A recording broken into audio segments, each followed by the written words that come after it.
Was seen billowing across the city's southern suburbs and near the University of Cape Town.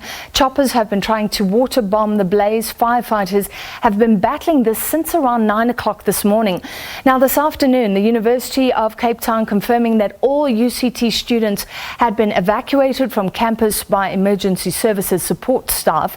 At around 4 o'clock this afternoon, Sandparks confirmed on its Twitter account that the Rhodes Memorial restaurant had burned down and the fire had spread to the veld above the University of Cape Town. We saw then that a building at the university has been set alight and firefighters are on that scene. We know that 2 firefighters sustained burn wounds and are receiving treatment in hospital. Those were the updates earlier. Let's speak to our SABC News reporter Corbin August. He's at UCT monitoring the situation right now. Corbin, what can you see? Yes, Francis, we are still here on the scene on upper campus here at the University of Cape Town, where one of the buildings, if I just step out of shot for a quick second, one of the buildings on upper campus is still burning. The fire is still alight and that burning, and firefighters have been battling to extinguish those flames since this afternoon, when the fire spread from the mountain slopes where it started up above the upper campus, when it spread down and subsequently spread down to the upper campus buildings. Firefighters are now on scene with the fire trucks, and also they have been water bombing the area consistently throughout the day. They are hoping to contain the blaze and to contain the fire perhaps by tonight. That's the latest that we have so far on the fire here on UCT. It's incredible to see it at night. You really see now what's happening inside that building, Corbin. Any word from firefighters as to whether this is looking better or worse, the situation at this specific building? Well, at the moment, it's still very much touch and go. So the firefighters at this stage, they aren't completely sure in terms of how much of the fire has been contained so far, but all that they have told us is that they will be spending a considerable amount of time and resources here tonight just to make sure that they extinguish the fire and all of the flames, and to curb the damage that has been caused by the fire here on the upper campus here at UCT. And we do also understand that officials from the city have also gone to the hospital, where the 2 firefighters who sustained burn wounds have been taken to receive treatment. So far, what we have is that the officials will send us, they will provide us with more information on those injuries later. But from the information we have at hand at the moment, we understand that one of the firefighters did sustain burn wounds to the face. So we will also be checking up on that and have an update on the firefighters and their situation later in the evening. Yeah, and I mean, they have been battling this blaze all day. We heard about a change in shifts, but Corbin, it looks like they will be there all night or on the slopes battling this fire. Yes, indeed. They will be here throughout the night, and we've seen many well wishes and also donations that have been streaming in from the public for the students that have been evacuated, as well as for the firefighters who have been battling this blaze throughout the day. And that's just in order to help them boost their strength and their energy, and to keep them going throughout the night so that they can be able to extinguish the fire. Corbin, tell us about the students. So they were evacuated. Where are they being housed at the moment? What's their situation? When we spoke to university officials earlier today, they said that as it was an emergency situation, they were still very much trying to figure out themselves what they were trying to make sure that the students were safe before they would actually have more information for us. So what we did learn was that some of the students were taken to one of the residences close to the waterfront. The UCT has another campus there at the waterfront, and there will be another res where some of the students will be housed tonight. We did also receive information that Gift of the Givers are preparing meals for the students for tonight, and they will also be assisting the students with meals from tomorrow. That is what we have, and then some of the students will also be moved to some of the other residences that UCT has made available as emergency accommodation. And then further information will be made available at the later stage, according to the university officials.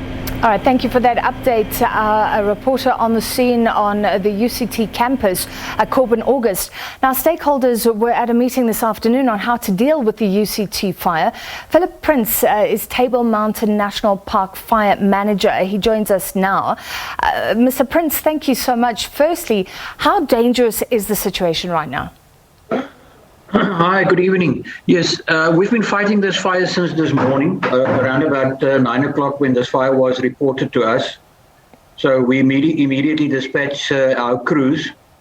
And after 10 o'clock, we've also requested the city, and with the city's assistance, we've also dispatched helicopters. And later this afternoon, we had 4 helicopters working on the fire. You know, unfortunately, today was not a good day for fighting any wildfire. It was very hot. The relative humidity was very, very low. It was below 10%. And conditions out there was just not favorable. Also, the wind came up. It was a northeasterly wind, and then it changed again to a southeasterly wind. And then the fire started spotting, you know, so very, very difficult conditions, dangerous conditions for firefighters on the ground. We had... This afternoon, we had about 170 firefighters on the line between Table Mountain National Park, working on fire, and the volunteer wildfire services. We still have about 100 firefighters out there at this stage. We're bringing in fresh firefighters now for this evening for the night shift. And we also have arrangements to bring in more firefighters tomorrow. And obviously the helicopters are also on standby for tomorrow morning for around about 7 o'clock. Yeah. And I mean, we've been showing live visuals from UCT, from that library building that is alight, and it looks like a complicated situation there. Where are the other hotspots where there are blazes? Well, where the fire started, that was at Hospital Bend, Philip Kogesana Drive, just above that at this stage, and we will confirm it tomorrow. The possible cause of the fire, we're looking at unattended vagrant fire. That was the cause of the fire. So the fire is still burning in that area up the slopes of Devil's Peak. And then also, you know, the area between, say, Newlands and Rhodes Memorial on Groot Schuur Estate. There's also a line going up there, which we're also attending to at this stage. So that's the 2 areas. Containment, we're looking at anything between 50 to 60% at this stage. But hopefully when the conditions are getting cooler tonight, the crews on the ground can make some progress, and then tomorrow morning we will assess it again and then take it from there. Okay, so if all goes well, this fire could be put out overnight, you hope? Not put out, contained. To put it out, completely, that's going to take some days. It's not going to be put out very easily. It's now burning up on this gum eucalyptus trees on Groot Schuur Estate. It's in those trees. So it's going to take some days before we have this fire completely out. Yeah. And for people who don't know Cape Town, describe the areas you're talking about. We understand that hikers had to be evacuated earlier. So are these hiking areas, are any residents in danger right now, or is this sort of up in open spaces on the mountain? Well, as you know, Table Mountain National Park is an open access area, so it's very difficult. We cannot control people going in and people going out. So, but we've used social media, Table Mountain National Park social media, to warn hikers, to get out of the mountain, don't go into the mountain. Where we could stop them, like here at Newlands Forest, we immediately stop people from going in the mountain, and we've asked people to come out, not to go in. The same at the Groot Schuur Estate. But, there were still a number of people on the mountain when the fire started. Later this afternoon, there were still some vehicles parked at Groot Schuur Estate, at the parking area at where the tea room and the restaurant used to be. So hopefully, everybody is out and safe. Yeah. And back at home, yeah. I mean, that's a very difficult situation. Hopefully everybody is safe. Otherwise, what do you do? Is it plausible or viable to send a search team? What do you do if you suspect that people are still on the mountain? Well, earlier this afternoon, there was a request for a SANDF helicopter, an Oryx helicopter, to fly over the area. And I think they took out some people. But yeah, I haven't confirmed that. I haven't spoken to them or to anybody that was involved with well, if one can call it a search and rescue mission. But that did happen late this afternoon, apparently, as well. Yes. All right. Hopefully everybody's okay. So there are no reports of casualties, but we know that 2 firefighters have been injured. Yes. One from Table Mountain National Park and one from City Fire and Rescue Services. But from the public, no. We haven't received any, news or whatever that there's members from the public at this stage. So this fire has reached UCT. Are you following the damage there? I mean, is it possible to assess the extent of damage yet while that fire is still blazing in that building? Just remember that we wildland firefighters, so we concentrate on vegetation. When it comes to infrastructure, the City Fire and Rescue Services, I mean, that's their speciality. We're not trained to do any fires within infrastructure. So the city is working on that.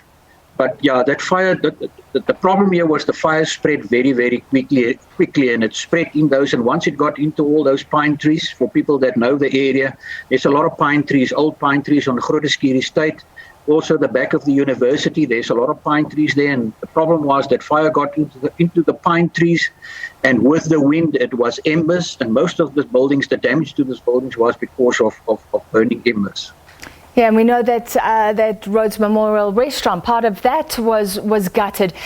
Finally, Mr. Prins, so tell us what these firefighters will be up against tonight. You spoke about the pine trees, also the eucalyptus trees. What sort of conditions will they be working under tonight, and what will they be trying to do? Well, hopefully it's going to be a little bit cooler tonight. That's going to make things a bit easier for our firefighters. You know, wherever we can use vehicles, we've got specialized vehicles, 4x4 vehicles. We will see if we can get water to them, you know, in wherever we can. Working without water, you know, in conditions like that, that's a bit problematic, you know, to put out the fire. But yeah, it's not an easy job. And as I said, it's going to take a while because of the vegetation. You know, if it was fynbos vegetation, you know, it's much quicker. Although the fire also spread and ran very quickly in fynbos, but you don't have that continuous burning which you get in case, you know, where you have eucalyptus trees and where you have all these pine trees. That takes number of days, you know, to eventually to get that out. Yeah. And the helicopters water bombing, is that very effective? Very effective, especially on a day like today, which is quiet, where you don't have strong and southeasterly winds. The problem was the smoke. You know, once the areas get covered with smoke and they don't have any visibility, then they cannot fly the helicopters into the smoke. And that happened a number of times this afternoon where the smoke was just too thick.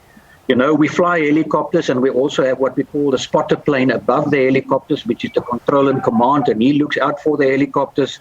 But whenever the smoke gets too thick, you know, it's too dangerous to send helicopters in there. And unfortunately, as I said, this happened a couple of times this afternoon.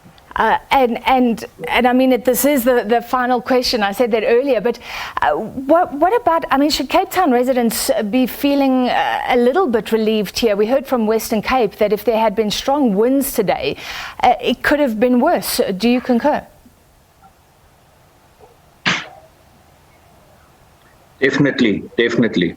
You know, if as I said, luckily the wind picked up some stages, you know, and it kept on turning from north to south, but luckily there was not a strong wind, you know, as we know in Cape Town, and you know the gale force southeasterly winds that we usually have here. But luckily it was not today, and if that was the case, you know, this fire could have spread over a much bigger area with much more damage. All right, thank you for your time, Philip Prins, Table Mountain National Park Fire Manager.